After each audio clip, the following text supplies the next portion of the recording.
La quinta conferencia sobre la serie El Espíritu Santo. Y en esta mañana el tema es el poder transformador del Espíritu Santo. En el libro de los Hechos, capítulo 1, versículo 8, el Señor Jesucristo les dijo a sus discípulos: pero recibiréis poder. Esta palabra en el griego es dunamis. Recibirán dunamis cuando haya venido sobre vosotros el Espíritu Santo, y entonces, ¿verdad?, no antes, me serán testigos en su casa, Jerusalén, en la colonia, en toda Judea, en Samaria, en el país y hasta todo el mundo. Nosotros nos damos cuenta en esta mañana que cuando los discípulos fueron transformados y fueron cambiados radicalmente, no había la mínima duda y la evidencia de que habían ellos verdaderamente recibido un poder de Dios sobrenatural. El día de Pentecostés se encontraban los discípulos del Señor Jesús orando. Pero al mismo tiempo, ellos estaban profundamente perturbados, confundidos, intimidados, inseguros, y no sabían todavía qué es lo que había pasado. Ellos habían caminado con un hombre que les dijo que era el Cristo, pero ahora se había ido, lo habían crucificado, no había ese hombre demostrado poder. Ahí pudo haber vencido a los romanos, sino que se dejó entregar como un corderito, y no entendían, ni percibían, ni asimilaban emocional ni espiritualmente los últimos acontecimientos. Pero en lo profundo de su corazón, estos hombres sabían las palabras de Cristo en Lucas 24:49, que les dijo: quédense en la ciudad de Jerusalén, no se muevan, no salgan, no prediquen, no sanen enfermos, no hagan nada. Quédense en Jerusalén hasta que sean investidos de poder de lo alto. Esta palabra investidos en el griego es la palabra enduo, así como suena enduo, y significa vestirse dentro. Cristo les estaba diciendo a los discípulos y les propagó que el Espíritu Santo vendría sobre ellos y los cubriría, los vestiría dentro. Y ellos, bajo esa investidura sobrenatural de Dios, podrían tener poder. Y este es el tema precisamente en esta conferencia, en esta mañana, porque esta venida del Espíritu Santo transformó a un grupo de pescadores cobardes en hombres valerosos y arrojados. De hombres débiles y cobardes los hizo fuertes. De hombres incultos los transformó en hombres que pudieron impactar y asombrar a los letrados y filósofos y sabios de su época, en hombres sabios y en hombres que tenían algo que los demás no podían entender. Las palabras de los discípulos cuando comenzaron a predicar el Evangelio de Cristo corrieron como un fuego de arrepentimiento que se propagó como un bosque incendiado por toda la ciudad de Jerusalén. La gente estaba asombrada, maravillada, estupefacta de todo lo que estaban viendo con sus propios ojos. Y en esta mañana vamos pues a estudiar las reacciones de estos hombres transformados. ¿Y qué vamos a hacer? Vamos a comparar en esta mañana cómo era la situación emocional y sentimental de estos hombres antes y después de la venida del Espíritu Santo. Vamos a comenzar analizando quiénes fueron estos hombres que impactaron la historia al grado tal que fue transformada la misma historia humana en antes de Cristo y después de Cristo, y que lo que ni los bárbaros, lo que ni los babilonios, lo que ni los griegos, ni ninguna otra cultura, ni ninguna otra civilización pudieron hacer de conquistar el imperio romano a través del mensaje del Evangelio del Hijo de Dios. Los únicos que pudieron conquistar el imperio inconquistable de los romanos fueron los cristianos. El último emperador romano, Constantino, dice la historia que vio una cruz en el firmamento que le decía: por este signo vencerás. Él se convierte, Constantino, y él ordena que el imperio romano, a esa filosofía y ese sistema de pensamiento que ellos habían perseguido y los habían quemado vivos y los habían echado a los leones, ese sistema de pensamiento conquistaba el sistema romano y el sistema romano absorbía ahora el cristianismo, aunque con los años lo deformó, lo pervirtió y lo transformó en una herejía. Lo primero que sabemos de estos hombres que siguieron a Cristo eran hombres comunes y corrientes que a nadie hubieran impresionado. Ninguno de ellos tenía cara de artista de cine, ninguno de ellos era un hombre así con que le salían luces por la cabeza, ninguno de ellos tenía así una mirada de santito y que parecía así todo humilde, le decían el Padre Tereso, y nada había en ellos que hubiera hecho imaginar a nadie que pudieran tener o valer algo. Ninguno de ellos ocupaba ningún lugar en la sinagoga, ni menos en el sacerdocio judío. Todos eran hombres rudos, incultos, nunca se limpiaban las uñas, no educados, orgullosos y llenos de prejuicios raciales, religiosos, culturales y espirituales. Además, era un grupo de hombres temperamentales, impulsivos, tercos, rebeldes, orgullosos e, insisto, llenos de prejuicios. Cualquiera de nosotros que quisiera comenzar a reclutar a un grupo de discípulos para cambiar México, no lo hubiera hecho cuando los hubiera conocido. Pero el Dios del cielo y el Dios de la tierra conocía el corazón de estos hombres. Y sabía precisamente que lo que estos hombres iban a sufrir, la transformación que iba a hacer Dios en sus corazones, era un mensaje a la humanidad desde hace 2000 años. Dios toma las piedras y Dios saca agua de las piedras. Dios toma a los hombres asesinos y los hace corderitos. Dios toma a los cobardes y los transforma en gigantes. Él es el Dios transformador. Él toma a los tímidos y los hace enfrentarse a multitudes para que hablen con denuedo y con valor. El mensaje que la Biblia nos da es que Dios sigue tratando con la misma clase de personas, que somos tú y que somos yo. Estos eran, sin embargo, los instrumentos de Dios, que Él había escogido para alcanzar el mundo con el Evangelio. En la primera carta a los Corintios, capítulo 1, versículo 26 al 29, el apóstol Pablo explica lo que estamos diciendo. Miren, hermanos, vuestra vocación. La palabra vocación es llamado. No hay muchos de ustedes sabios según la carne. ¿Cuántos sabios hemos tenido el siglo XX?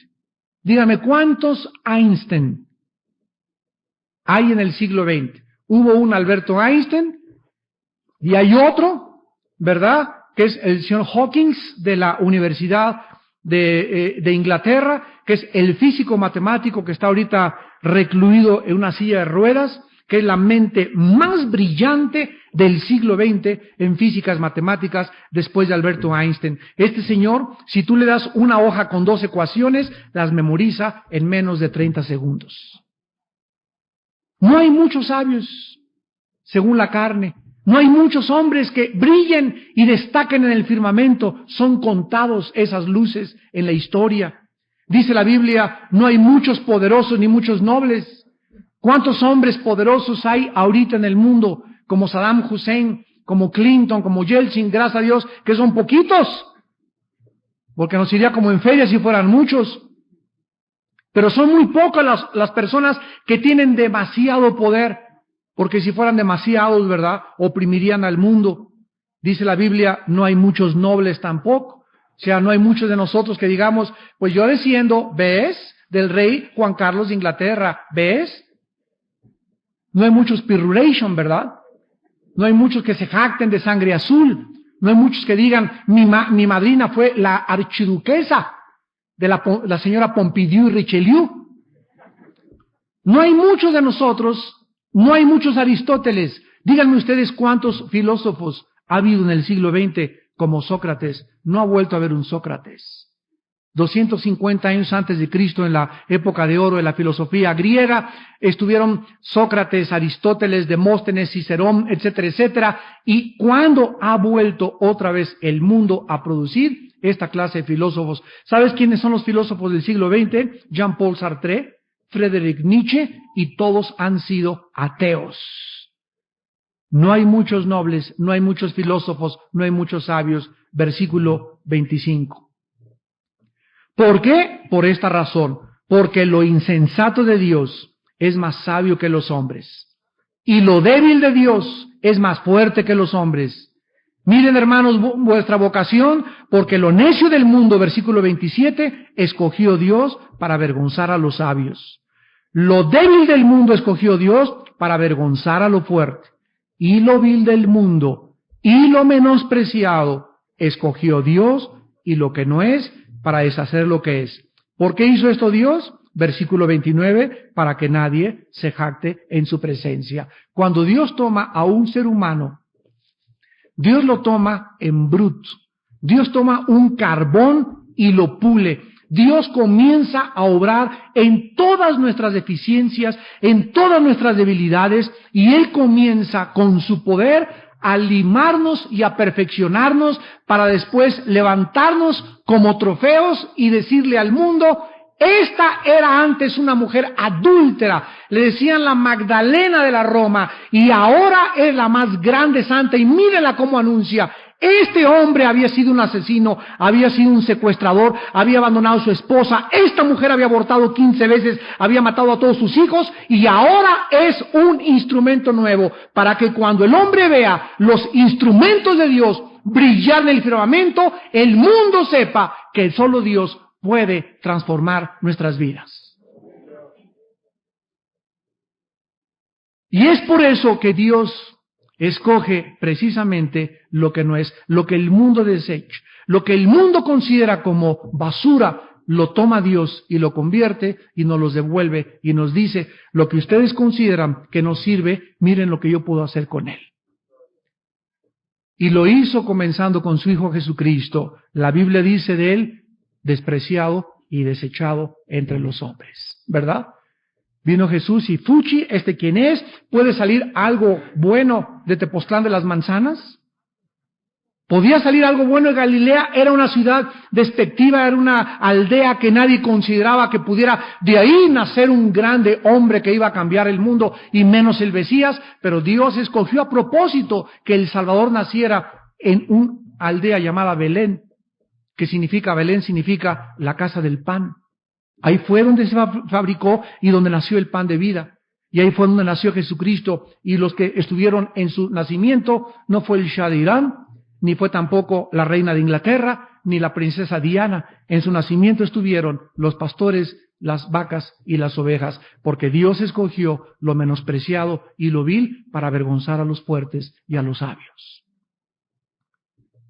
¿Cómo se sentían estos discípulos en segundo lugar? O una vez que hemos visto que eran hombres ordinarios, personas como tú y como yo, ¿cómo se sentían ellos emocionalmente antes de que recibieran el Espíritu Santo? En Juan 13:33, Cristo les dijo estas palabras: hijitos, aún estaré con vosotros un poco. Me van a buscar, pero como le dije a los judíos, así les digo ahora a ustedes: a donde yo voy, ustedes no pueden ir. Estas palabras se las dirigió Cristo en el aposento alto la noche o la víspera de su crucifixión. Él había tratado de prepararlos desde antes, diciéndoles, es necesario que yo sea entregado en manos de pecadores, que sufra en manos de los judíos, de mi propio pueblo, que me crucifiquen y que a los 3 días resucite entre los muertos. Pero a pesar de la educación y enseñanzas que Cristo les trató de impartir a los discípulos, ellos no lo habían cabalmente recibido. Finalmente, el apóstol Pedro, dándose cuenta que el Señor Jesucristo estaba cada vez con un tono más serio y que en esa víspera estaba, me imagino, a Cristo muy serio y muy triste en lo profundo de su alma, una tristeza que dice en Getsemaní que fue conmovido hasta las fibras más íntimas de su alma, de saber que iba a ser separado de su Padre. Pedro se arriesgó en su fragilidad humana. En Juan 13, versículo 37 y 38, y entonces le preguntó, ¿te puedo seguir ahora? Mi vida pondré por ti, le dijo el apóstol Pedro. Y Jesús le respondió, ¿tu vida pondrás por mí? De cierto te digo, Pedro, que no cantará el gallo sin que me hayas negado 3 veces. Este hombre que en sí mismo no se conocía, este hombre que no se había dado cuenta de su fragilidad y de lo cobarde que somos todos, en un instante de impulsibilidad le dijo a Cristo, mi vida pondré por ti, a donde tú vayas yo voy, si te arrojas yo me arrojo del despeñadero. Y Cristo le contesta en un tono profético y apesumbrado y triste al conocer el corazón de los hombres, ¿sabes una cosa, Pedro? Que ni siquiera vas a arriesgar tu vida por mí. Me vas inclusive a negar, y no una vez, me vas a negar 3 veces. Nos podemos dar cuenta que cuando Jesús le contesta esto a Pedro, en ese momento Pedro, que era el más impulsivo de todos los apóstoles, por eso se llamaba, la palabra Petro significa roca, era el más testarudo, el más cabezón de todos, el más duro, el más arrojado, el que actuaba sin pensar las cosas, el más imprudente, se apesadumbró y se ha de haber devastado cuando Jesús le dijo, me vas a traicionar y me vas a abandonar y me vas a negar. Veamos a continuación las 6 características de la fragilidad humana de los discípulos de Cristo. Eran hombres, en primer lugar, perturbados.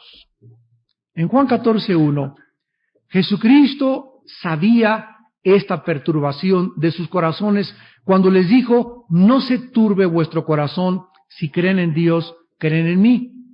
La perturbación en el original griego significa cuando la marea sube, una marea alta.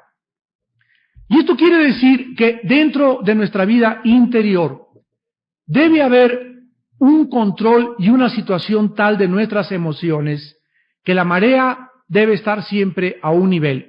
Cuando algo del mundo entra a nuestra vida interior, que la bolsa cayó, que el dólar bajó, que no va a haber lugar, que hay incertidumbre, que no hay futuro, que no hay esperanza, las cosas de alrededor, las noticias en las que el mundo vive, es un mundo que está hundiéndose. Si dejamos que entren a nuestra vida interior, van a hacer que la marea suba. Van a alterar nuestra vida interior, nos van a quitar nuestra paz. Y cuando comenzamos dentro de nosotros a perturbarnos, cuando comenzamos a sentirnos intranquilos y ya me entró mi chocho, y un tequila, o un whisky, o esto, el otro, o tratar de buscar una válvula de escape, en lugar de que la paz de Dios, que sobrepasa todo entendimiento, guarde, proteja, cubra nuestros pensamientos y nuestro corazón en Cristo Jesús, permitimos que el mundo nos comience a controlar. Estos discípulos comenzaron dentro de su corazón a alterarse, comenzó a subir la marea dentro de su corazón. Y era como un mar, ¿verdad? Que pasa y llega la marea y sube y baja, y sube y baja. Ya no estaba en tranquilidad su vida interior. Por eso el apóstol Pablo en Filipenses 4, 5 al 7 dice, por nada estén afanosos. No permitan que haya ningún fenómeno externo que entre a su vida y les quite la tranquilidad y la paz que Jesús dijo, mi paz les dejo, mi paz os doy. No podemos permitirnos, no podemos darnos el lujo, amados santos de Dios, que exista algo externo que entre internamente a nuestra vida y nos robe la paz de Dios que sobrepasa nuestro entendimiento. Estos hombres no sabían qué iba a pasar. Su maestro los iba a dejar. ¿Qué harían después?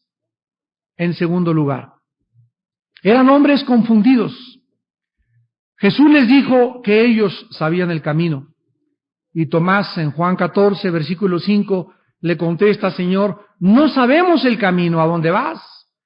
¿Cómo vamos a poder seguirte si no sabemos el camino ni siquiera a dónde vas? Y es increíble que después, más tarde, en esta misma conversación, en Juan 16, versículo 17 y 18, se comenzaron los discípulos a juntar entre ellos y a murmurar entre ellos, y se dijeron entonces unos a otros: ¿qué es esto que nos dice todavía un poco y no me veréis? Y de nuevo un poco y me veréis, y porque yo voy al Padre. Decían pues: ¿qué quiere decir con todavía un poco? No entendemos lo que habla. Estaban absolutamente confundidos, no tenían percepción espiritual, no tenían discernimiento espiritual, no podía el Espíritu Santo enseñarles las cosas profundas que pertenecen ahora a nuestra vida como cristianos, porque aún el Espíritu Santo no se había manifestado en ellos. En tercer lugar, se sentían abandonados. Las palabras que Cristo les dijo, los voy a dejar, los dejaron paralizados, con sentimientos de vaciedad, de soledad y de abandono. Y Jesucristo, sabiendo otra vez el estado emocional en que se encontraban, de que ya iban a ser abandonados, les dijo en Juan capítulo 14, versículo 18, no los dejaré huérfanos, vendré a ustedes. No los dejaré huérfanos. Ningún cristiano actual que ha nacido de nuevo puede jamás en su vida volver a sentirse: nadie me quiere, me siento sola, nadie me visita, aquí estoy pobrita, la solita, nomás ahí en mi casa yo sola, y nadie me ama, ni nadie, me siento abandonada por Dios. Todos estos sentimientos de autolástima, de autocompasión, de la chacha, no vienen de Dios, son sentimientos destructivos. ¿Por qué? Porque Cristo nos prometió en Mateo 28, he aquí estoy con ustedes todos los días hasta el fin del mundo. Ellos sí tenían razón de sentirse huérfanos, y nosotros, antes de conocer a Cristo, nos sentíamos. ¿Cuántos hombres actualmente están rodeados, o reyes o príncipes, de servidores y de un ejército de personas a su alrededor, y sin embargo son las personas más vacías y más solas de esta vida? ¿Cuántas veces tú mismo y yo también, en medio de una fiesta, en medio de una boda, en medio de una multitud, nos sentimos en medio de tanta gente, nos sentimos tan solos y tan vacíos cuando no éramos cristianos? Pero Jesús dijo: no los dejaré solos, vendré a ustedes. En cuarto lugar, estaban atemorizados.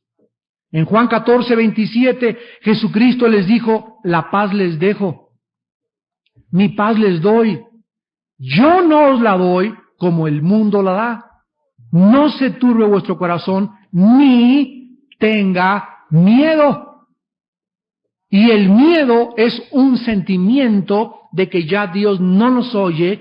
El miedo es un sentimiento de que Dios no nos va a proteger. El miedo es un sentimiento antagónico a la fe que nos hace sentir que nos debemos de paralizar. El miedo paraliza, el miedo congela, el miedo te impide a que hables de Cristo, el miedo te impide a quedar mal con tu familia, el miedo te impide a que no puedas desarrollarte y desenvolverte con seguridad y convicciones en tu vida. Y ese miedo existe porque dentro de ti no hay paz. Dice Isaías 26, versículo 3, Dios guardará en completa paz, en una paz absoluta, como un mar tranquilo, a aquel cuyo pensamiento persevera en Él, porque en Él ha confiado. Esto nos revela que la ausencia de paz en la mente y en el corazón es una señal de peligro de que nos hemos soltado y ya no confiamos en Dios. Muchos de ustedes creerán que la fornicación es el peor de los pecados, otros creerán que el adulterio, otros creerán que el divorcio, otros creerán que la borrachera. Sin embargo, todas estas son manifestaciones de la fragilidad y carnalidad humana, pero la incredulidad es el pecado más grande que existe, porque es el pecado que hace que tú desconfíes y no le creas a Dios. Y sin fe, Hebreos 11:6, es imposible que tú le des gusto y que tú agrades y que Dios esté contento con tu vida. La incredulidad. Por eso Cristo les dijo a los discípulos: miren las aves y miren los pájaros que no siembran ni cosen y vuestro Padre les alimenta. Entonces, ¿por qué tú no duermes? ¿Por qué tú estás tan preocupado por qué voy a comer y qué trabajo voy a tener y qué me voy a vestir? ¿Qué acaso no crees que yo soy Dios? Pero precisamente por tus dudas, precisamente porque tú crees que a lo mejor Dios no te va a hacer nada, por eso no recibes nada, porque sin fe es imposible que me des gusto. Pero cuando tú confías, cuando tú te arrojas en mí, cuando tú te consagras: Padre, yo no sé qué va a pasar, pero aunque me quitares la vida, en ti seguiré confiando y seguiré hablando y seguiré perseverando y creyendo en ti, es cuando Dios entonces recompensa la fe. Eran hombres, en quinto lugar, intimidados.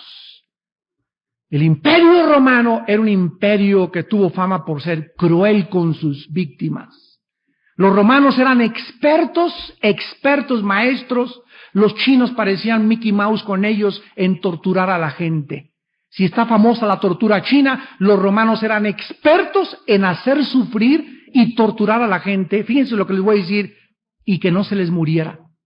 Aquí oímos, ¿verdad?, que llegan los judiciales y que le dan tehuacanazo, que le dan pocito y que golpean a la gente y se les muere el mortito. ¿Por qué? Porque no son expertos, dicen, se les pasó la mano.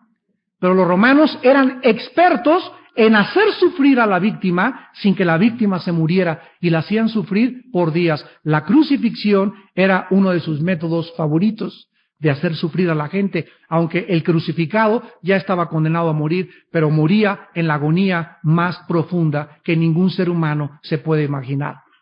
Estos discípulos, cuando vieron lo que le hicieron a su maestro, cómo estaba su rostro en la cruz despedazado, cómo la nariz despedazada, toda su sangre corría desde la cabeza hasta los pies, sus manos taladradas, huyeron y se escondieron y se encerraron porque dijeron: ahora nos toca a nosotros. Vean lo que dice Juan capítulo 20, versículo 19. Cuando llegó la noche de aquel mismo día, el primer día de la semana, estando las puertas cerradas, estaban encerrados en el lugar donde los discípulos estaban reunidos por miedo de los judíos. Ahí estaban estos hombres temerosos, perturbados, confundidos, abandonados, atemorizados y ahora intimidados. Vino Jesús y puesto en medio les dijo: paz a vosotros. Estos hombres no sabían qué les iba a pasar, no sabían si iban a correr la misma suerte, estaban llenos completamente de temor. Y en sexto lugar, eran hombres que se sentían inseguros. No tenían discernimiento, no tenían comprensión para percibir todo lo que había pasado. Era una ofuscación mental y emocional. Parecía como una polvareda, como un huracán que había pasado y devastado todo. Ese hombre que les dijo que era el Mesías, que había resucitado a Lázaro, que había caminado sobre las aguas, que había sanado a los enfermos, lo habían agarrado los soldados romanos y él pudo nada más decirles para atrás y se cayeron todos, y sin embargo les entregó sus manos como cordero entregado al matadero. No dijo más que no baló, le amarraron sus brazos, lo llevaron ante los jueces, no se defendió, no hizo nada y muere crucificado. Y no entendían cómo podían conciliar, no había congruencia entre aquel que tenía tanto poder y entre aquel que desde la cruz podía desclavarse, pero sin embargo no lo hizo. Ellos no habían entendido que los pensamientos de Dios no son nuestros pensamientos y los caminos de Dios no son nuestros caminos. Lo necio de Dios es Cristo, lo vil del mundo es Cristo, lo menospreciado despreciado del mundo es Cristo, y eso fue lo que Él había escogido para vencer con el poder del amor y el Espíritu el mundo entero. Ahora bien, estos hombres perturbados, confundidos, abandonados, atemorizados, intimidados e inseguros eran sus principales características. Comparémoslos ahora con la venida del Espíritu Santo en Pentecostés. Hechos capítulo 2. Cuando llegó el día de Pentecostés, estaban todos unánimes juntos. Y de repente vino del cielo un estruendo como de un viento recio que soplaba, el cual llenó toda la casa donde estaban sentados. Y se les aparecieron lenguas repartidas como de fuego, asentándose sobre cada uno de ellos.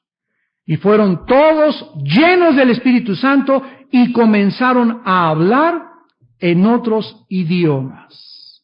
La palabra lenguas es la palabra griega glosa, que significa idiomas en el griego, según el Espíritu les daba que hablara. De una forma milagrosa, estos hombres que con trabajos hablaban el castellano, ahora hablaban francés, hablaban italiano, hablaban portugués, hablaban chino, hablaban japonés, y de todas las nacionalidades de la gente que estaba ahí alrededor, estos hombres, de una forma abrupta, de una forma intempestiva, de una forma rápida, comenzaron cada uno cuando ni la primaria habían acabado, comenzaron a sorprender con su cultura y la forma de expresión en un milagro sobrenatural de Dios a todos los que estaban en ese momento alrededor de Jerusalén. Versículo 5, moraban entonces en Jerusalén judíos, varones piadosos, vean, de todas las naciones bajo el cielo. Y hecho este estruendo, se juntó la multitud y estaban confusos, porque cada uno les oía hablar en su propio idioma, en su propia lengua. Y estaban atónitos y maravillados, diciendo, miren, ¿no son estos de Nezahualcóyotl? ¿No son estos ahí de Costa Rica y de El Salvador que no hacen un cacahuate por ellos? ¿Cómo pueden estas personas tan incultas, versículo 8, cómo les podemos nosotros hablar? ¿Quién les enseñó en un día nuestro lenguaje en la que hemos nacido? Partos, medos, elamitas, los que habitamos en Mesopotamia, o sea, estaban hablando en parto, estaban hablando en medo, en elamita, de los de Capadocia, de Frigia, de Pánfilo, en egipcio. Versículo 11, en cretense y hasta en idioma árabe les oían hablar en su idioma las maravillas de Dios. Aquí encontramos que cuando el Espíritu Santo vino sobre ellos, sus fragilidades humanas, en primer lugar, fueron transformadas en dones y habilidades sobrenaturales. Muchos de ustedes dirán, yo soy muy tímida para enseñar en la escuela dominical. Tienes toda la razón, pero si tú tienes al Espíritu Santo, intenta ver lo que Él puede hacer con tu timidez. Es que, mi hermano, yo fui bruto desde chiquito. Pues ¿sabe qué? Pues reprobé matemáticas. Einstein reprobó matemáticas en secundaria y en preparatoria y llegó a ser el físico matemático número 1 del mundo. Bing Crosby, el más grande bailarín de Estados Unidos, reprobó en 3 academias de danza, lo rechazaron, porque dijeron que no tenía aptitudes para bailar. Imagínense nada más. Stephen Hawking, el más grande físico matemático que actualmente vive en Inglaterra, cuando era niño reprobó 3 veces matemáticas y álgebra y cálculo diferencial, y es el matemático más grande del mundo. Nadie puede darse cuenta como ser humano del poder y la grandeza de lo que Dios puede hacer con un hombre como Moisés, que le dijo mudo. Y pues sabes una cosa, le contestó Dios en Éxodo 4, que acaso no soy yo Dios que hago al sordomudo y que hago al ciego, no soy yo el que le pongo la lengua a los seres humanos, no te haré a ti cacaraquear como gallina si yo quiero. ¿No hizo Dios hablar a un burro, a Balaam, para avergonzarlo? Entonces, ¿por qué confías tanto en ti? Yo no sirvo para nada. Y a mí me dicen la basura, y siempre fui bochada, me dicen la flaquita, y siempre fui tonta, y yo no creo que nunca en la vida la pueda hacer, no tengo habilidades para vender, y no creo que pueda sobresalir. Sigue concentrado en ti mismo y te vas a hundir, y hundir, y hundir, y hundir. Quita tus ojos en ti, y ponlos en aquel que dice, yo soy el Dios creador del cielo y la tierra, que saco agua de las rocas, y conocerás el poder del Espíritu Santo. En segundo lugar, estos hombres fueron convertidos de tímidos en hombres de denuedo y de valor para testificar. Estos apóstoles, estos hombres, no solamente salieron a la calle a predicar abiertamente el Evangelio, sino que cuando la gente comenzó a agredirlos y a burlarse de ellos, vean en Hechos capítulo 2, versículo 22, o lo que Pedro les contesta al 24, varones israelitas. Oigan estas palabras. Jesús Nazareno, varón aprobado por Dios entre vosotros con las maravillas, prodigios y señales que Dios hizo entre vosotros por medio de él, como vosotros mismos sabéis. A este he entregado por el determinado consejo y anticipado conocimiento de Dios, prendisteis y matasteis por manos de inicuos, crucificándole, al cual Dios levantó, suelto los dolores de la muerte, por cuanto era imposible que fuera retenido por ella. Este hombre, pueden imaginarse que este hombre había negado a Cristo. Cuando arrestaron a Cristo los soldados romanos, crueles, rudos, agresivos, asesinos, preguntaron, tú estabas con ellos. Yo ni lo conozco. 3 veces un criado lo encontró. Ese andaba con ese. Yo no es cierto, ni siquiera lo conozco. Y en ese momento el gallo cantó 3 veces. Y cuando el gallo cantó 3 veces, a lo lejos, como de aquí a unos 10 metros, estaba una hoguera y estaba Jesús y los soldados jugando con él y empujándolo y golpeándolo. Y voltea a Pedro y ve a Jesús. Y la mirada de Jesús ha de haber sido la mirada más triste que Pedro haya podido haber visto en su vida. Y dice la Biblia que ahí Pedro se acordó y lloró amargamente. Y es por eso, por la devastación moral y emocional que Pedro sufrió, cuando él se dio cuenta que no tenía ni el valor, ni la fuerza para vivir para Cristo, cuando después Cristo lo restaura a él en Juan 20 y le dice, Pedro, ¿me amas? Claro que te amo, Señor. 3 veces Cristo le pregunta a Pedro que si le amaba, porque Cristo al primero que restaura es a su apóstol que fundó y fue la piedra de la iglesia. Nos damos cuenta pues que cuando Pedro es transformado y cuando Pedro como una piedra chiquita en la iglesia se da cuenta que Cristo es la piedra grande, el fundamento de la iglesia, pero que a él se le dan las llaves del reino y él es el primero en testificar, es por eso que este hombre es transformado y cambiado de un hombre tímido en un hombre valeroso para poder testificar. En tercer lugar, sus temores y la intimidación que tenían del gobierno romano fueron convertidos en un sentimiento de invencibilidad. ¿Saben ustedes que comenzaron los judíos a criticarlos? Los comenzaron a meter a la cárcel por predicar a Cristo y les amenazaron para que ellos dejaran de predicar. Cualquiera podría creer, después de ver a ese hombre crucificado, después de saber que ese hombre fue uno de los ejemplos y epítomes más grandes de la humildad y la mansedumbre, era para que los judíos reconsideraran, reflexionaran, Dios mío, pero no fue así, sino que la oposición creció y se hizo más difícil contra los seguidores del Mesías. Y encontramos esto en Hechos 4, versículo 18, donde la Biblia registra que entonces llamándolos, les intimaron, o sea, les amenazaron que en ninguna manera hablaran ni enseñaran en el nombre de Jesús. El Sanedrín era la máxima autoridad de Israel. Eran los que habían entregado a los romanos a Jesucristo, formada por los más grandes teólogos religiosos de Israel. Pero a pesar de que pasaron una noche en la cárcel, estos discípulos no se intimidaron.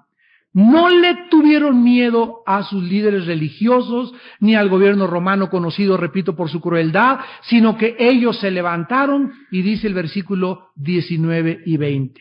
Mas Pedro y Juan respondieron diciéndoles: juzguen si es justo delante de Dios obedecer a ustedes antes que a Dios, porque no podemos dejar de decir lo que hemos visto y lo que hemos oído. Y tú, amigo, y tú, amiga, que me escuchas, cuando en tu familia te dicen: ya eres de la Biblia, ya eres de los aleluyas,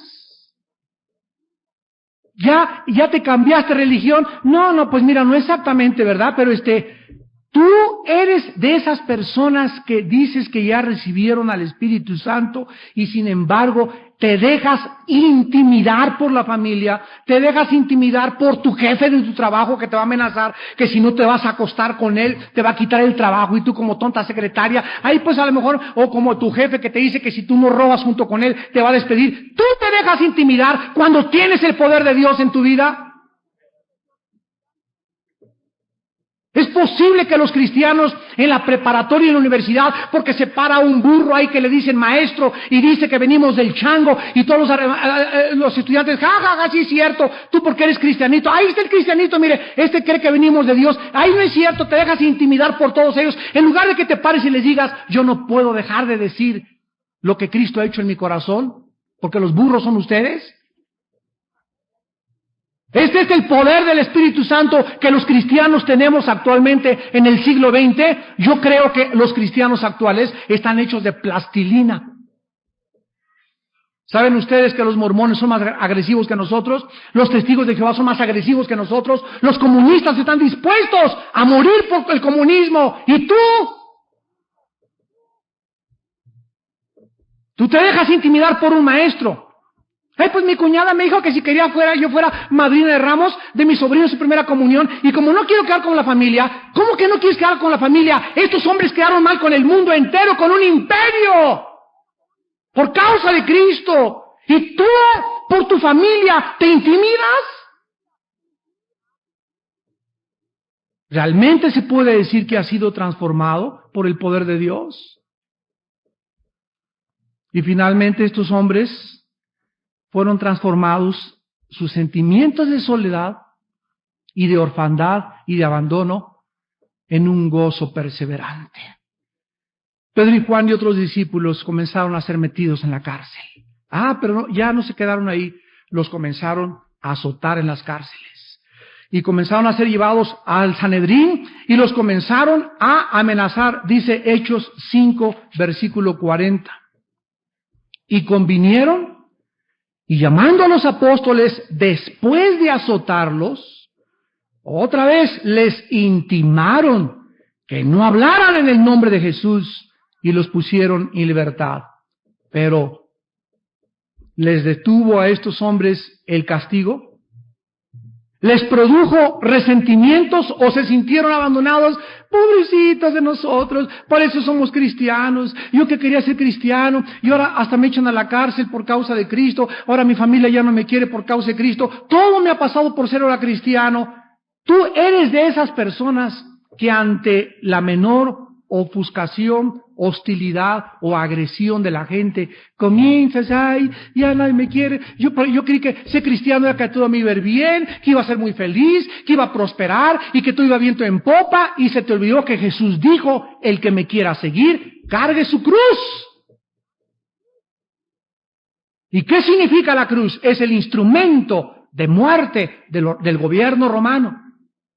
Es el instrumento donde tenemos que morir. Un crucificado, cargar una cruz, es el que llevaba una cruz en Jerusalén, era símbolo de oprobio, de vergüenza, de burla de la gente, porque solo los criminales les hacían cargar una cruz. Así dice Cristo, que debemos caminar en el mundo cargando una cruz, no avergonzándonos de la humillación y la burla que el mundo pueda tener contra nosotros. Si tú no tienes y estás dispuesto a pagar esta humillación y sufrir públicamente, comenzando en tu familia, por Cristo, no eres digno de seguirlo. A estos discípulos no los detuvo nada, ni tampoco nadie los podría amedrentar. Dice el versículo 41 y 42 de Hechos 5. Y ellos salieron de la presencia del concilio llorando y quejándose. Esto dice, salieron gozosos. Vean lo que dice la Biblia de haber sido tenidos por dignos. ¿Qué significa esto? Que no todos somos dignos de sufrir por Cristo como los mártires. No todos nosotros vamos a morir en los leones, no todos nosotros vamos a morir crucificados, no todos vamos a morir descabellados, no todos nosotros van a ser teas humanas como lo hicieron con los primeros 350 años con los seguidores de Cristo, pero a los que lo hicieron, los que murieron por Él, fue porque Dios los escogió, porque eran dignos. Vio en sus corazones que eran dignos. Y por eso dice Apocalipsis 20 que cuando fueron puestos los tronos, solamente los que fueron dignos se sentaron en ellos. O sea que no todos nos vamos a sentar en tronos, solamente los que sean tenidos por dignos, los que sufrieron y los que se gozan cuando sufren por Cristo. Salieron gozosos de haber sido tenidos por dignos de padecer afrenta por causa del nombre. Versículo 42, y todos los días en el templo y por las casas no cesaban de enseñar y predicar a Jesucristo. ¿Ese eres tú? ¿Esa eres tú? ¿A cuántos de ustedes ya los han azotado? No levanten la mano. ¿A cuántos de ustedes ya los han arrastrado? ¿A cuántos de ustedes tu esposo ya se paró con sus tacos de fútbol arriba de ti y te hizo así en la panza? ¿A cuántos de ustedes los han metido a la cárcel no por tus deudas, por predicar a Cristo? ¿Cuántos de ustedes los han torturado en la cárcel por predicar a Cristo? Dice en Hebreos 12, aún no habéis padecido hasta la sangre para que vuestro ánimo se canse hasta desmayar. Consideren aquel que sufrió tal menosprecio y oprobio de hombres para que vuestro ánimo no se canse hasta desmayar. Entonces, ¿de qué fibras estás hecho? Decíamos anteriormente que a los toros, cuando los meten a la corrida de toros ahí en la plaza, sale el toro con los cuernos así orgulloso, con la cabezota,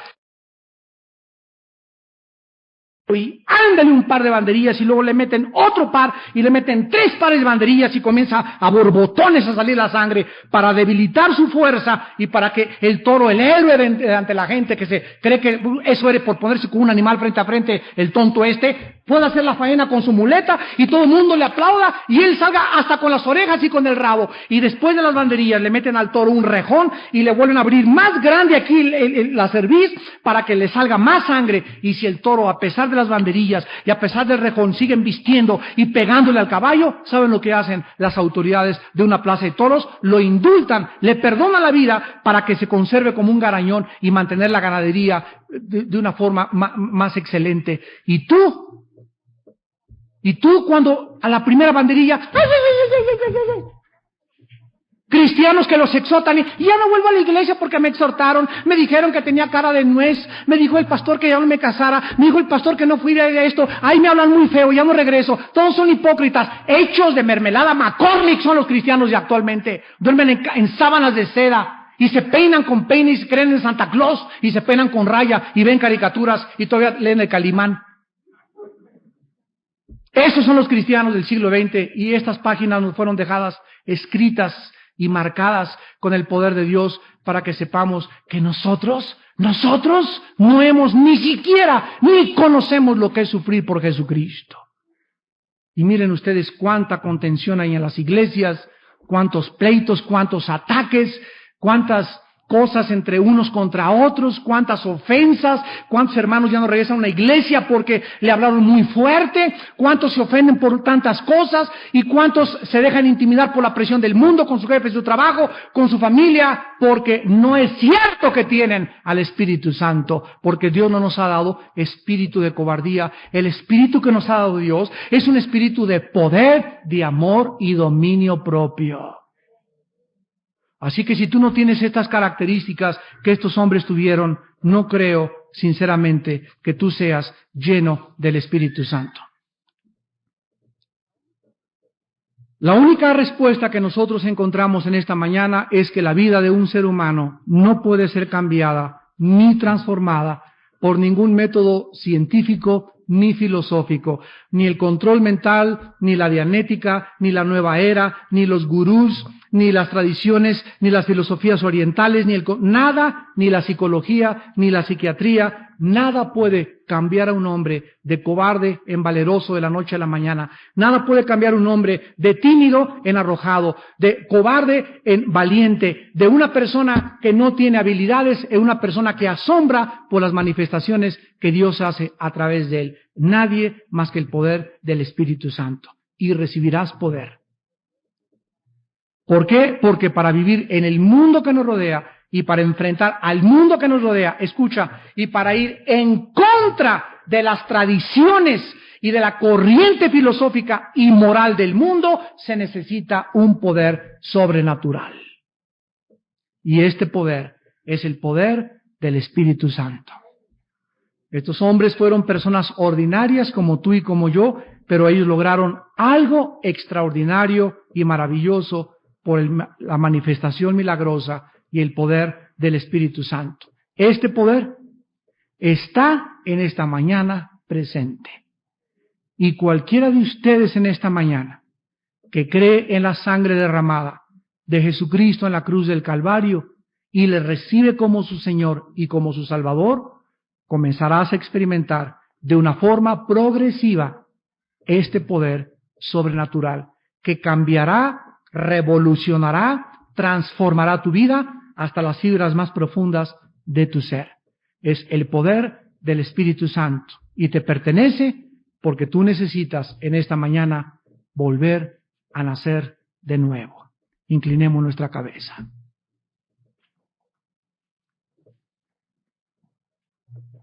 Señor, te damos gracias en esta mañana porque somos hombres y mujeres ordinarios. En ninguno de nosotros hay nada especial que tú hayas visto cuando nos llamaste. Al igual que estos 12 hombres común y corrientes, que no había nada en ellos que pudiera ser atractivo al ojo humano. Pero tú eres Dios y tú no ves lo de afuera, tú ves el corazón. Tú ves lo de adentro, tú nos conoces, tú nos hiciste, tú sabes nuestros motivos. Tú sabes quién es sincero y quién no es sincera. Tú eres el Dios que escudriña nuestro corazón. Tú eres el Dios que nos habilita y nos capacita y nos inviste de poder. Tú eres el Dios y separado de ti.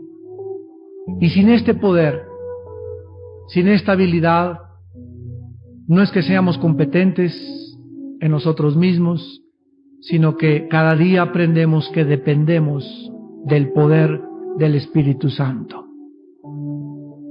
Y hay muchos hijos e hijas tuyas, Señor, que tienen este poder, pero ellos no tienen estas habilidades, ellos no tienen este valor, ellos no tienen esta fuerza, ni este sentimiento de seguridad, porque el Espíritu Santo dentro de ellos está contristado, porque le han causado dolor por su pecado, por su incredulidad, por su apatía espiritual, por su conformismo a este mundo. Señor, prende en ellos la chispa de la revolución, del cambio, de la transformación espiritual y social que podemos tener cuando Él no tiene obstáculos en nuestra vida para trabajar a través de nosotros. Y hay muchos de ustedes en esta mañana que necesitan este poder. Y si tú quieres recibir al Espíritu Santo en tu corazón en este momento, ahí desde tu lugar, dile a Dios: Señor mío y Dios mío, soy una persona tímida.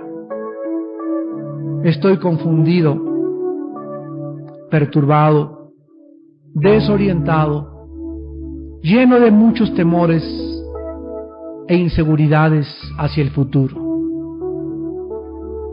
Trae a mi vida, Señor, el poder del Espíritu Santo. Quiero tener el resto de mis días en paz. No quiero que nadie perturbe ni nada cambie mi corazón. Quiero confiar en ti en esta mañana, porque creo que la sangre de Jesús, tu Hijo, que derramó en el Calvario, me limpia de toda maldad. Te recibo, Jesús, como mi Señor y mi Salvador, y dame el Espíritu Santo ahora, para que mi vida sea cambiada y pueda vivir la vida que tú quieres que yo viva. Para tu gloria, Jesús.